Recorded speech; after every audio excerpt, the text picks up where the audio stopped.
우상 숭배란 출애굽기 20장 4절 이하에 보면요.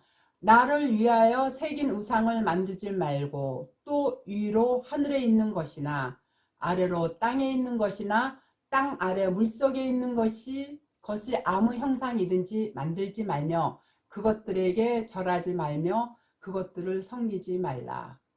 이렇게 우상 숭배에 대해서 출애굽기에 기록해 놓으니까 교회들이 이 우상 숭배를 불교인들이나 일반인들이 그 교회 무슨 산신각이나 이런 데서 기도하고 무당들한테 기도하는 거를 마치 우상 숭배를 생각하는데요. 성경에서 얘기하는 우상 숭배는 그런 거 아니에요. 왜? 성경은요, 하나님의 백성들한테만 이것이 복음이고 이것이 심판이니까 정확히 알아 깨달으라고 만들어 놓은 교회들한테 쓴 책이기 때문에요. 하나님의 백성이 아닌 자들한테 쓴 책이 아니라서 이 출애굽기 20장 4절의 이 말씀은요. 그런 불교인들이나 어떤 무속인들이 섬기는 그 산신각이나 자기들의 귀신들한테 그 절하고 비는 걸로 생각하는데 그거 전혀 아니라는 거예요. 성경에서 말하는 우상숭배란 뭐냐면요. 이거를 골로새서 3장 5절에 그러므로 땅에 있는 지체를 죽이라 곧 음란과 부정과 사욕과 악한 정욕과 탐심이니 탐심은 우상숭배니라. 바로 이걸 가지고 얘기하는 거예요. 하나님을 믿는다고 하는 자들이요. 하나님이 우선순위가 아니라 바로 세상 것에다 마음을 쓰고 돌리는 그걸 바로 우상숭배라고 하는 거예요. 왜 세상 것에 마음을 돌리겠어요? 그 마음 안에 탐심이 있기 때문에 그래요. 오늘날 교회들이 왜 성경 말씀을 가지고 하나님을 무당 예수로 만드느냐고요. 하나라도 더 내 교회에 끌어들여야지만 그들이 헌금을 하고 또 그들을 통해서 하나님을 빙자해가지고 돈을 뜯어낼 수 있기 때문에 자꾸 성경 말씀 한 구절 해놓고 거기다가 나한테 무슨 신의 은사가 있니 치유의 능력이 있니 하면서 교회로 끌어들이는 그 행위 자체가 바로 우상 숭배라는 것을요. 교인들은 정확히 깨닫고 알아야 돼요. 17세기 불란서의 계몽학자인 이 볼테르는요. 무신론자였어요. 그가 대서양을 건너는 중 풍랑을 만나가지고 생명의 위협을 받게 되자요. 자신도 모르게 오 하나님 저를 살려주옵소서 하고 부르짖었어요. 그런데 그가 런던 어느 집회 장소에서요. 무신론에 대해서 강론을 하고 있는데요. 그때 청중 가운데 한 사람이요. 손을 번쩍 들고 일어나서요. 저 사람의 무신론은 육지에서는 통하지만 바다에서는 통하지 않는다고 폭로했어요. 그것은 배 안에서 풍랑을 만나자 하나님이여 살려 주옵소서라고 기도하는 것을 그 청년이 자기가 보고 들었기 때문이라고 이렇게 실토를 했어요. 그렇게 폭남으로써 청중들의 웃음보가 터지고 말았다고 해요. 우리는 간혹 살다 보면요. 삶이 건태로울 때가 있어요. 우리네 인생사에 살다 보면요. 구덩이에 빠져 허우적대는 것 같은 느낌이 들 때가 있고요. 또 어느 때는 사는 게 따분해서 어디론가 멀리 도망가고 싶을 때도 간혹 있어요. 자신의 삶을 있는 그대로 받아들이면 좋을 텐데 인간은 누구나 자기가 아는 그 어떤 다른 존재가 되려고 애쓰고 노력들을 하고 있어요. 그러다 보면 아주 답답하고 짜증날 때가 있는데요. 대부분의 이 사람들이요. 자신의 삶에 만족하며 사는 사람들이 거의 없다고 해도요. 그야말로 가언이 아니에요. 그럴 때면요. 그 답답함을 해소하기 위해서요. 점집을 찾아가거나 철학관들을 찾아가는데요.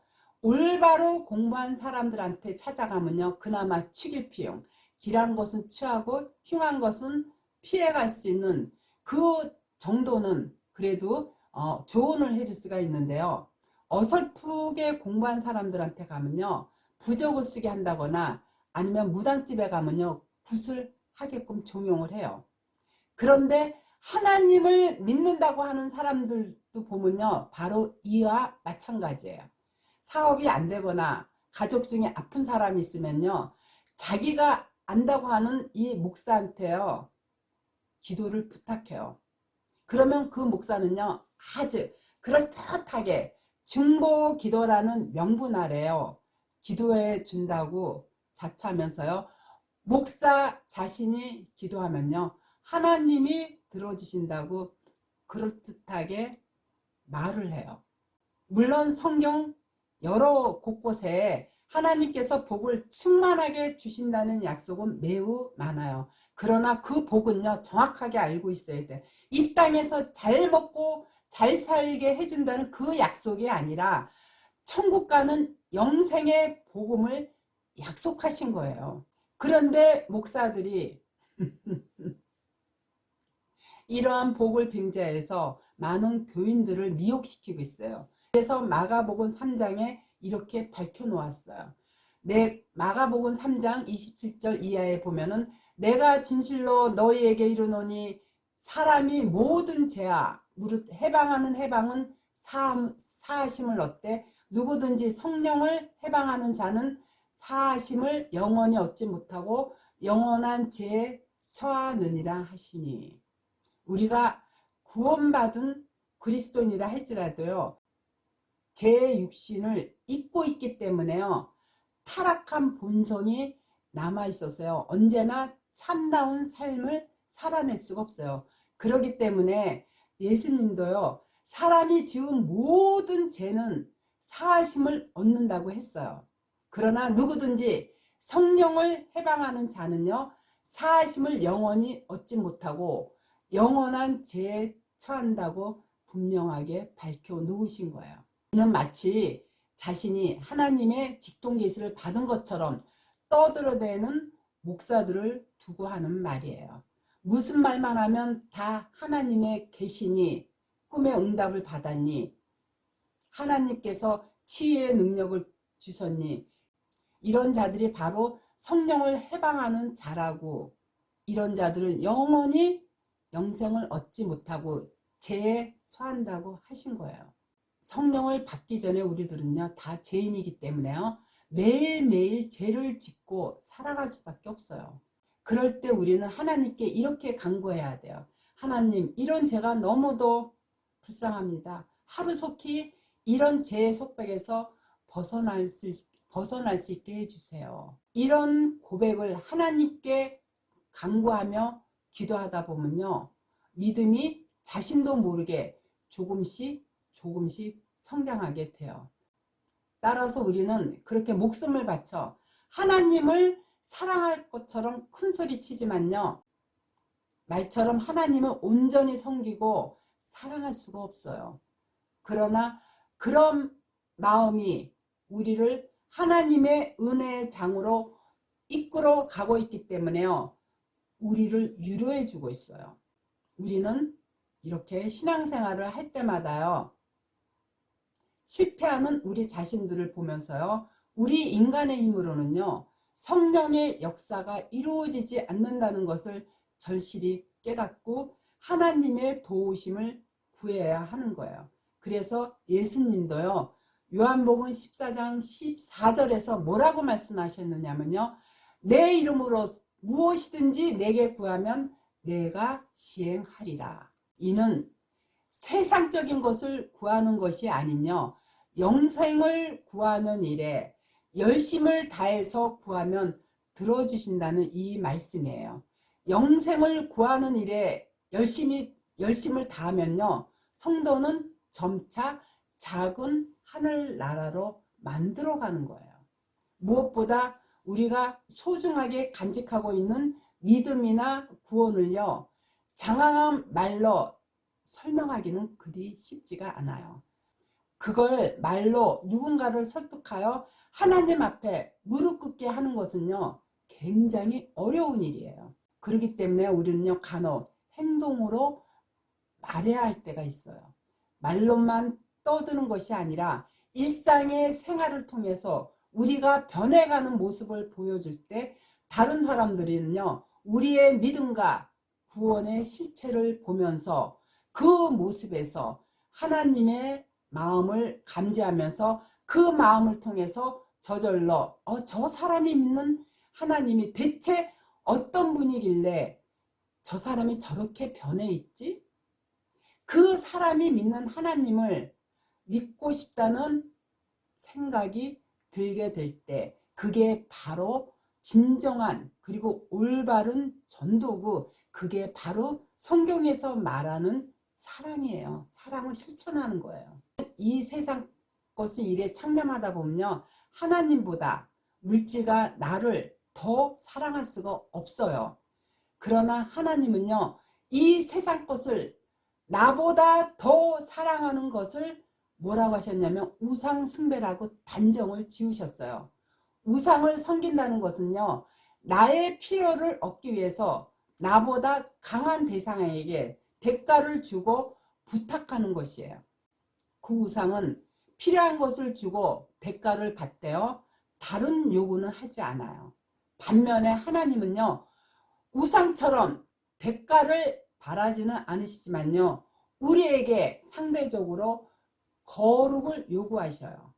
그래서 고린도전서 10장에서 우상 숭배를 경고했는데요. 이는 모두 나를 위하는 것에서 비롯된 것임을 주시시키고 있어요. 우상을 섬기는 자들은요. 우상에게 자기들이 뭔가를 요구하지만 하나님을 섬기는 자들은요. 하나님이 그 백성들에게 뭔가를 요구하시는 거예요. 그런데 인간은요. 하나님의 뜻에 자발적으로 순종하지 못하는 것이 바로 문제예요. 그래서 하나님은요. 당신의 백성들을 순종하는 자로 만들어가기 위해서 자꾸 우리를 시험을 하고 계셔요. 그 시험에 담대하게 대응하라고 바울도 이렇게 경계를 했어요. 고린도전서 10장 13절에 보면 사람이 감당할 시험 밖에는 너희에게 당할 것이 없나니 오직 하나님을 믿으사 너희가 감당치 못할 시험 당함을 허락지 아니하시고 시험 당할 즈음에 또한 피할 길도 내사 너희로 능히 감당하게 하시느니라. 그렇기 때문에요. 성경은요. 창세기에서 계시록까지 예수 그리스도와 십자가 그리고 그로 말미암아 받게 되는 구원 그리고 그러한 구원이 왜 필요하게 되는가에 관해서만 기록하고 있어요. 성도들은요. 그 구원의 이야기를 통해서요. 잘 포장되고 유장되어 있는 자신의 실체를 알게 되고요. 또 하나님의 크심을 알게 되고 그 하나님으로부터 부어진 감당할 수 없는 사랑과 은혜를 깨닫게 되어서요. 하나님께 항복하고 순종하며 하나님이 사랑하는 자로 지어져 가게 되는 것이 바로 성경이 우리에게 주어진 목적이에요. 우리는 늘 하나님의 요구와 계획, 우리의 욕심과 이 계획 사이에서요. 싸우게 되어 있어요. 그리고 하나님의 요구와 계획을 무시하고 우리의 욕심을 따라 행동할 때 우리는 우상을 섬기는 자가 되는 거고요. 그 우상에 관련된 경계는 바로 출애굽 20장에서 앞서 잠깐 얘기했던 그 대목에서 잘 나타내주고 있는 거예요. 그래서 이 계명에 대해서 최후를 보여주는 대표적인 인물이 누구냐면 바로 느부갓네살 왕이에요. 바벨론의 많은 열방을 손에 넣고 군동의 패권을 차지하자요. 느부갓네살 왕은요.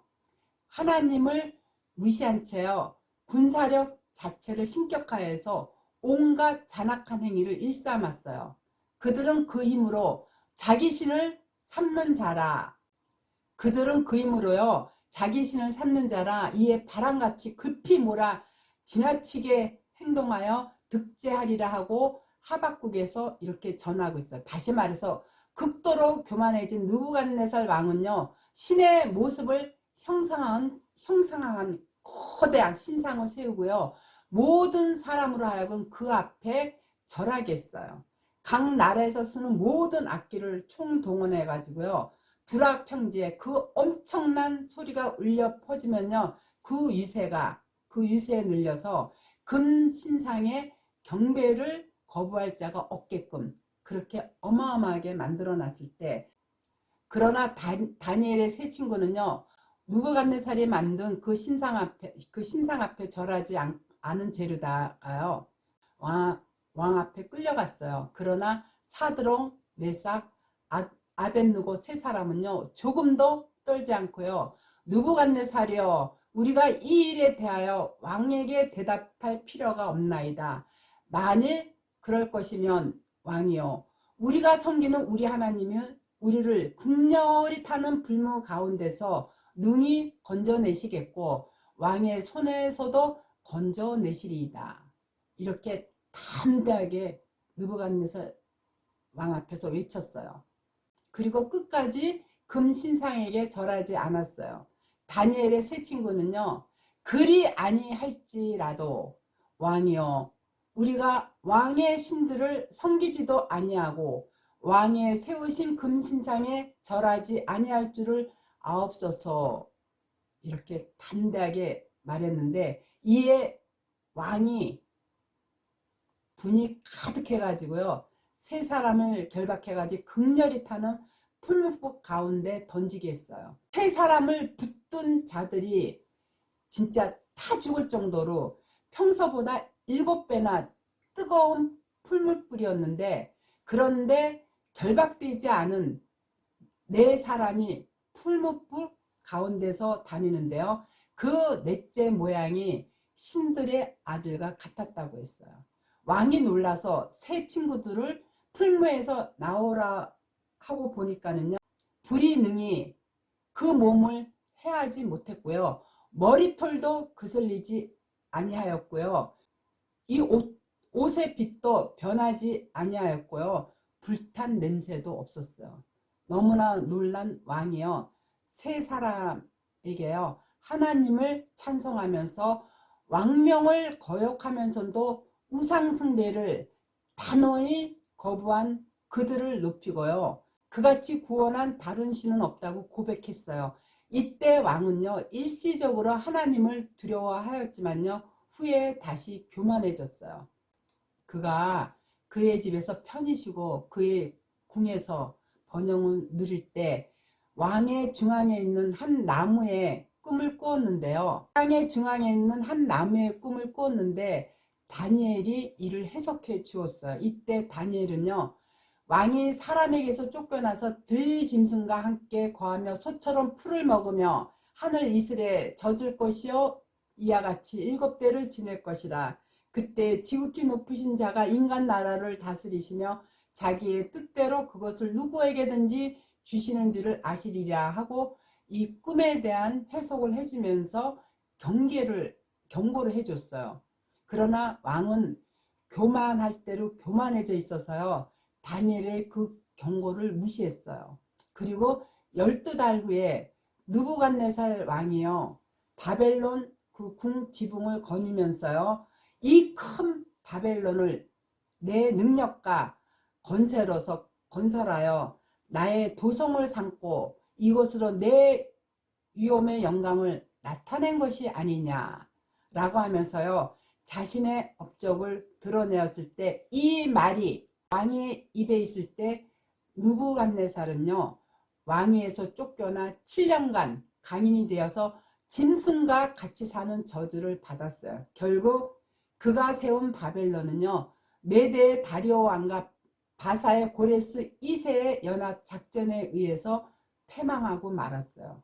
실로 우상을 만들어 절하고 섬기는 자의 최후가 얼마나 비참한지를 단적으로 보여주고 있는 성경 말씀이에요. 자기를 위한 모든 것들을 하나님보다 더 사랑하는 것을 우상 숭배라고 해요. 유치하게 점집이나 철학관 가서요. 부적 쓰고 굿하고 하는 것을 우상 숭배라고 하지 않아요.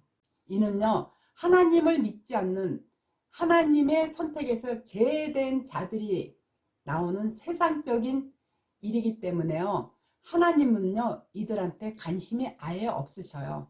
하나님을 아는 자들의 행위가 이루어할 때 하나님은 그들에게 영생 대신에 심판을 하신다고 한 거예요. 하늘의 진리를 제대로 깨달은 자들만요, 하나님을요, 무당예수로 만드는 일에서요, 벗어날 수가 있어요. 오늘날 우리 한국계에 진짜 무당 목사들이 너무나 많은 게 실로 안타깝고 답답한 현실이에요.